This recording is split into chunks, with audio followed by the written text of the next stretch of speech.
Welcome back to Solving Problems with Siteworks. My name is Mike Bernor from Site Tech Northeast. The last couple of videos we had set our total station up on nothing, just a benchmark, and then we had shot the two corners of the building. If you remember from the last video, we did shoot them, as you can see up here, as control points. And the reason I had done that was if I build this addition and they move it, I can just start a new work order and not have to reshoot the corners of the building. I always will have those points. So that's really nice. This is going to be a freestanding building. The customer just wants to put a garage or a storage shed of some sort. So we're just going to build an Alaskan slab.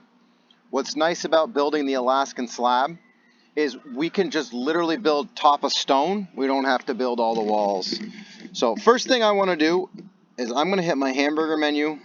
I'm going to go to my Kogo, and I'm going to go to Create Points and Arcs, and I'm just going to quickly make a line between these two, so I just have something for a visual reference. I'm going to call this existing building, go from east to west, just like that, accept. Now we at least have something to look at visually. There's our line, there's our existing building. So we can do a couple of different things. We can offset this line, and that gives us where they want to put it. But the first thing I kind of want to do is, because they wanted to just center this building, the storage shed, I'm going to just subdivide this line. Sorry about that. We'll go back to our hamburger menu, Kogo, Create Points and Arcs. So I'm just going to, there we go. I'm just going to create a midpoint. Just going to select that line. There's my middle. Let's call this point 1. Call it mid. That gives me a middle point. What's really nice about this is they just want to build a 20 by 20, but they wanted it centered on this building. So now I'm going to come up, and once again, there's more than one way of doing this. I'm going to come up to my point bearing and distance. I'm going to choose that as my starting point.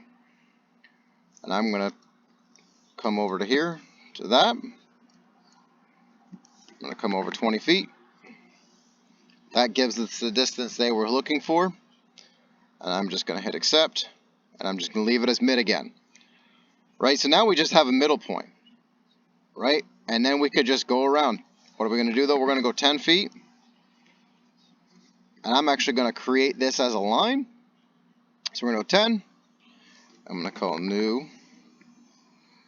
And we're going to leave it as a, I think we're going to leave it as a feature line for right now. And then we're going to go 20. And we're going to come around, went the wrong way. 20. 20. And then I come around, and I can either type in the 10, or I can just hit clothesline. And there it is. Right out of the gate, we just have our quick little slab that we've built. It's 20 by 20. And the next video, what we'll do is we'll go through and we'll actually make it into our Alaskan slab.